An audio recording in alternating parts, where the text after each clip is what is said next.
manejando su vehículo y con 20 minutos de atraso. Así llegó Mauricio Funes a la sede de la Fiscalía en Santa Elena para cumplir con el citatorio y declarar en el caso de la tregua entre pandillas. Fueron 3 fiscales quienes se encargaron de conducir el interrogatorio dentro de una de las oficinas de prensa del edificio. Funes, en uno de los recesos, aprovechó para atender a los medios y contestar varias interrogantes. No hubo una negociación entre el gobierno y las pandillas. El pacto fue entre 2 pandillas rivales. El gobierno lo único que le dio fue seguimiento a ese acuerdo a través de los facilitadores que fueron el señor Mijango y Monseñor Fabio Colindres como obispo castrense. Y en la medida en que produjo resultados concretos como la reducción de homicidios que pasaron de 340 en promedio por mes a 160 y un promedio diario de 15 o 18 que había antes, a cerca de 5 o 6 homicidios, incluso hubo días con 0 homicidios, en esa medida entonces el gobierno le dio acompañamiento al proceso junto con una misión de OEA encabezada por el propio secretario general de ese entonces, José Miguel Insulza.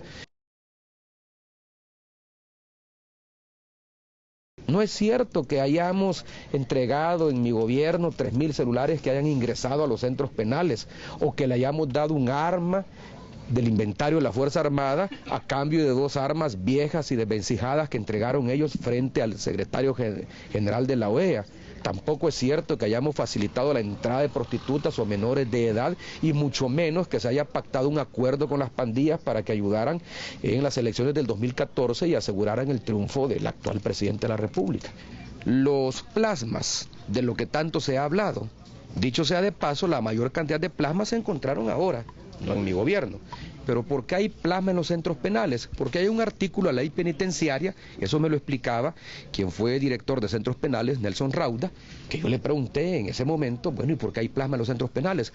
Porque no hay problema, me dijo, no es ilegal que hayan plasmas. Hay un artículo de la ley penitenciaria que establece el derecho que tiene la población reclusa a estar informada.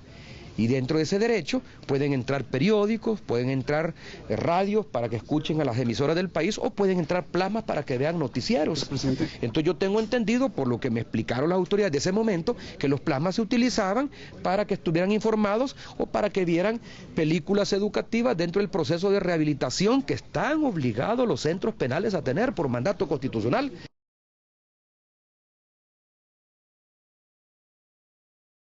El Consejo Criminológico, los traslados de reo los autoriza el Consejo Criminológico.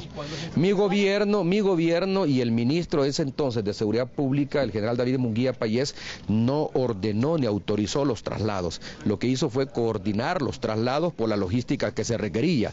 Todos los que fueron trasladados llenaban los requisitos que establece la ley penitenciaria para poder ser trasladados de un recinto penitenciario a otro y esos fueron autorizados por el Consejo Criminológico. Y en mi opinión el acuerdo fracasó. El acuerdo ya fracasó. ¿Fracasar o que podía incrementar eso la cantidad de homicidios? ¿Hasta dónde podía llegar? Yo no lo podía prever. Fracasó porque fue bloqueado desde afuera. Fue bloqueado desde afuera. Arena lo bloqueó.